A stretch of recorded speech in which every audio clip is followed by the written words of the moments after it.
Muito bem, então sejam bem-vindos aí novamente. A gente vai dar sequência ao capítulo de resposta no domínio do tempo. Então, no vídeo anterior, a gente viu ali o que que é polo, o que que é zero, o que que o polo interfere na resposta no tempo do teu sistema, o que que o zero interfere na resposta do tempo do teu sistema, né? Então, e a gente ainda separou, né, resposta natural e resposta forçada, né? A gente discutiu que a entrada do sistema vai te dar a resposta forçada e os polos da tua função de transferência vão te dar a tua resposta natural, e o zero vai modificar as amplitudes, né? Ele não mexe, né? Se você tem uma resposta exponencial, ele não vai mexer nisso. Ele vai mexer na amplitude dessa exponencial. Então a gente vai entrar aqui em sistemas de primeira ordem, tá? Então esse vídeo aqui vai ser um pouco mais curto, porque sistemas de primeira ordem não tem muito que a gente tá discutindo. Eles são bem simples, eles são bem rápidos. Perfeito? Então deixa eu só colocar aqui a apresentação para vocês. Um sisteminha aí então, sisteminha de primeira ordem. Talvez vocês devem ter visto essa definição, né, em alguma outra disciplina, do que é primeira, do que é segunda ordem, né? Se a gente lembrar de EDO, primeira ordem é aquele que tem uma derivada, né? Então, se você tem uma derivada, você pensar em Laplace, você tem dizer um S que vai multiplicar alguma coisa, né? Então, vai ter lá um S multiplicando alguma coisa. Quando você faz a tua função de transferência, né, você vai aparecer alguma coisa dessa maneira, né? Então, um S mais A no teu denominador, tá? Então, o sistema de primeira ordem é aquele que possui apenas um polo, né? É aquele sistema cujo a EDO que gerou esse sistema, ela possui apenas uma derivada, né? E por consequência disso, né, o de segunda ordem vai ter a EDO que você está modelando o sistema, né? Pensar que você está modelando, você levantou a EDO desse sistema, né? Você vai ter uma derivada de segunda ordem, né? Então, ou seja, você vai ter um S quadrado e, por consequência, dois polos no teu sistema, né? Então, uma maneira, vamos dizer, padronizada da gente escrever um sistema de primeira ordem é o S, né? A dividido por S mais A, em que A seria só uma amplitude para a gente, uma amplitude normalizada, né? Normalizada que eu digo o seguinte: se você entrar com um degrau unitário aqui no teu R de S, o teu C de infinito também vai ser 1, né? Se por acaso o teu C de infinito for maior ou menor que 1, quer dizer que aqui não é A, né? Aqui vai ser um outro valor. Só um parâmetro de ponderação, tá? Então, R de S, né, é a entrada, G de S é a função de transferência, A dividido por S mais A. Aqui está o nosso polo, tá? Que só faltou colocar aqui o negativo, né, no nosso plano S. Então agora a gente vai determinar a resposta do sistema para uma entrada do tipo degrau unitário, né? Então C de S, R de S vezes G de S, ou seja, A dividido por S mais A. Eu vou fazer rapidinho aquela questão que eu comentei do valor final ser igual a 1. Tá? Então, eu quero saber o valor final, ou seja, eu quero saber o C. Vou colocar aqui de uma outra maneira. Eu só vou reforçar aqui que é o teorema do valor final, né? Eu quero o C de infinito, então eu quero o C, eu tenho o C no domínio do tempo, né? Eu quero saber o valor dele quando t tende a infinito. Então, em t igual a zero eu apliquei o degrau unitário, depois de muito tempo ali, tempo infinito, 40 anos, 100 anos, depende do sistema, né? Sistema elétrico, um segundo é um tempo infinito, né? O sistema mecânico, um segundo não é um tempo infinito. Vai ter que ser algumas dezenas de segundos, com o sistema térmico, talvez horas, tá? Então é um tempo infinito até o sistema entrar em regime, né? Qual que é o teorema do valor final? Limite de S tendendo a zero, S vezes a tua expressão no domínio da frequência, né? Então a minha expressão no domínio da frequência é essa aqui, quando eu apliquei o degrau unitário. Então é o limite de S tendendo a zero, S mais A, dividido por A, e aqui eu tenho S multiplicando, né? Então, esse S com esse S eu simplifico, aonde tem S eu vou colocar zero, né? Então aqui vai ser igual a zero, eu vou ficar com A dividido por A. Ou seja, em regime permanente, esse meu valor aqui é 1, né? Então, quando você aplicar o degrau unitário, né, o valor em regime dele vai ser 1, né? Então, Então, de antemão, a gente já sabe que a resposta forçada vai ser 1, tá? Se por acaso ele estabilizasse num valor 0,5, então esse A que você tem aqui em cima seria 0,5A, tá? Só para comentar um pouco do porquê que aqui eu tenho A dividido por S mais A, é só uma normalização, tá? Então a transformada inversa de Laplace desse sistema, C de t, é 1 menos e na menos at, tá? Então, o único parâmetro que a gente precisa para definir o que a gente chama de índices de desempenho, que é para caracterizar a tua resposta no tempo, é o valor do polo, né? Então, se aquele polo vale 5, 10, 15, 20, enfim, né? Esse é o único parâmetro que a gente precisa. Então, os índices de desempenho do sistema de primeira ordem são o tempo de subida e o tempo de assentamento. Essa inclinação aqui inicial não é necessariamente importante, né? Só por termos de curiosidade, tá? Mas é a inclinação inicial e o inverso do A, é só porque dá aquela nossa constante de tempo, né? Pensar no circuitinho RC, então esse nosso valor de A seria aquela constante de carregamento, né? Então, 1 sobre RC nesse nosso caso, né? Então são esses dois parâmetros aí que a gente precisa. Então vamos olhar o gráfico dessa resposta no domínio do tempo para a gente ver como é que fica isso, tá? Beleza, então aqui está a nossa resposta, tá? Então primeiro, a gente vai definir alguns parâmetros importantes, né? O primeiro deles é esse nosso TR, né? TR é o tempo de subida, tá? Tempo de subida.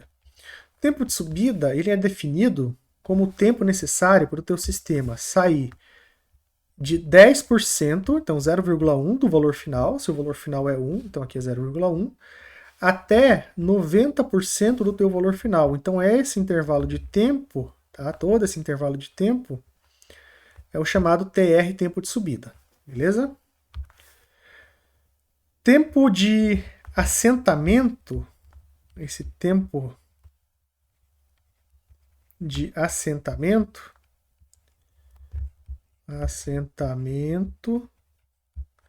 é o tempo necessário para o teu sistema atingir o valor final dele ou entrar em regime permanente, né? Então a gente define que antes do TS, ou seja, daqui para trás, é o nosso transitório, né? Transitório, em que o teu sistema estava com a saída ainda subindo, né? Ela estava subindo, subindo, subindo. Chegou do TS para frente, né? Daqui para cá, a gente diz que ele atingiu o valor em regime, ou ele está em regime permanente, né? Onde a saída já não tem mais tantas alterações, né? Se você for calcular o tempo que o teu sistema leva para atingir o valor em regime permanente, ou seja, o valor em regime permanente 1, né? Você pegar esse tempo, né? O tempo necessário para que isso aqui seja igual a 1, né? Qual que é o tempo necessário para que o C de t seja 1?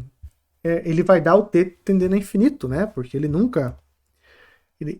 teoricamente, ele nunca atinge 1, né? Ele chega a 0,99999, mas se você tentar achar o 1, você não vai conseguir achar. Então a gente define como regime permanente até ele atingir um certo valor, uma certa porcentagem do valor final, né? Então alguns autores podem definir parâmetros diferentes, né? Alguns podem dizer que é 0,95, ou seja, 95%, outros podem dizer que é mais, outros podem dizer que é menos, né? O que a gente vai adotar como parâmetro para dizer que o teu sistema atingiu o regime permanente é quando ele chegar em 98% do valor final, tá? Como o teu valor final é 1, quando a tua saída for 0,98, a gente diz, ó, a partir daqui o teu sistema está em regime permanente, beleza? Então, quando ele chegar em 0,98, ele atinge o regime permanente, tá?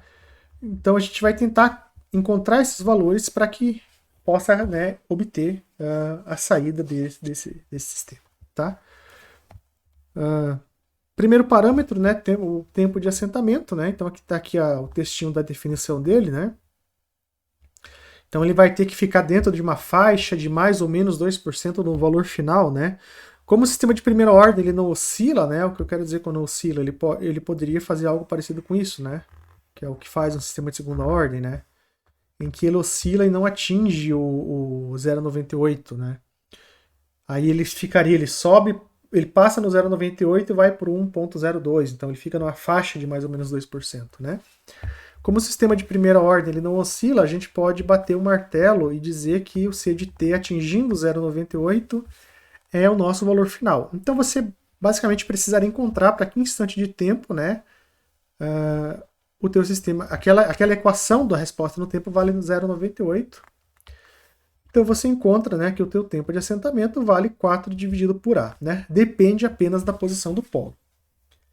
Para o tempo de subida, a ideia é a mesma, né? Você calcula para que instante de tempo o teu sistema vale 0,1 e para que instante de tempo o teu sistema vale 0,9. Depois subtrai os dois, né? E você encontra que o teu tempo de subida, né, vale 2,2 dividido por A. Então são esses dois parâmetros que você tem aí para definir no teu sistema de primeira ordem. E todos eles dependem apenas da posição do polo, né? Então, se você tem ali um G de S igual a caixinha preta, por que caixinha preta? Embora a gente tenha definido para valor final 1, né, a gente está obtendo valores percentuais, pode pensar dessa forma.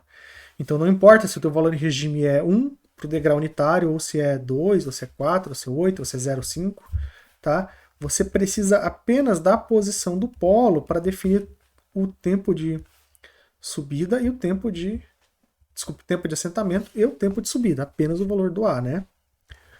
Outra questão, né? O TS, que é o tempo de assentamento, é 4 dividido por A, né? Então, quanto maior for o valor desse A em módulo, né, mais rápido o teu sistema. Então, a gente espera que sistemas elétricos tenham um valor de A muito, muito, muito grande, né? Então, o circuito elétrico ali com valor de capacitor 10 kg de capacitor, 10 nanofarad, resistor de 100K.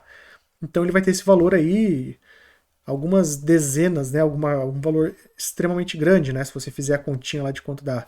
Já sistemas mecânicos, você vai encontrar coisas assim na faixa dos segundos, né, então talvez esse A seja valores assim de 4, 5, 8, depende o sistema, 9, 10, né, então se for 10 ele leva meio segundo para entrar em regime, né. Então, assim, o valor do A, se o A é muito grande ou se o A é pequeno, vai depender da natureza do sistema que você tem, né? Então, o sistema elétrico costuma ter, né, para valores comerciais de resistor e capacitor ou resistor indutor, para o sistema de primeira ordem, valores, assim, elevadíssimos, né? Já o mecânico, nem tanto. Agora, o térmico, que costuma ser muito lento, né, dependendo aí se a temperatura de uma sala que você modelou pode levar horas, né? Como eu comentei, vai ter valores aí muito, muito pequenos, né? Então esse exemplo ali do 4.2 do NISE, ele só está querendo calcular, né, os índices de desempenho, que é o que a gente precisa, né, quando você coloca ali, aplica um degrau unitário, tá? Então o tempo de assentamento, que é quanto tempo o teu sistema demora para entrar em regime, vai ser 4 dividido por 50. Calculadorazinha aí para vocês calcularem isso aqui depois, né? Tempo de subida, 2,2 também dividido por 50. Quanto que vai dar isso, né? Fica aí a continha para vocês fazerem, porque no próximo slide aqui vai ter a solução, né? Então tá aqui simulada a resposta ao degrau, tá? Então a gente tem como tempo de assentamento 0,8 segundos, aqui eu marquei, né, o valor de 0,98, e tempo de subida de 0,044 segundos, tá? Então essa aqui seria a solução final e uma simulação para mostrar, né, os valores aí que fechou com o que a gente estava esperando. Então o sistema de primeira ordem não tem muito que a gente está determinando, né? A resposta natural dele é uma exponencial e tem apenas esses dois índices de desempenho, né? Então, né, veja qual foi o ganho. Você, apenas com a tua função de transferência, você sabe como que vai ser a resposta. Você não precisa fazer esse gráfico para saber a resposta no tempo, né? Você já sabe quanto tempo vai durar o transitório do teu sistema, você já sabe quanto tempo vai durar o tempo de subida, né? Então, valores aí interessantes já dados aí pela característica do teu sistema, beleza? Bom, para o sistema de primeira ordem é isso. Já o sistema de segunda ordem, devido a essa combinação maior de polos e zeros, que a gente vai precisar trabalhar com um pouco mais de calma, né? Que a gente tem mais coisas para estar definindo, né? Por quê? Porque o sistema de, como você tem dois polos, o que você pode ter? Aí começam as combinações, né? Você já deve ter visto também em EDO, né? Esses tipos de resposta, né? São dois polos. Como que pode ser esses polos?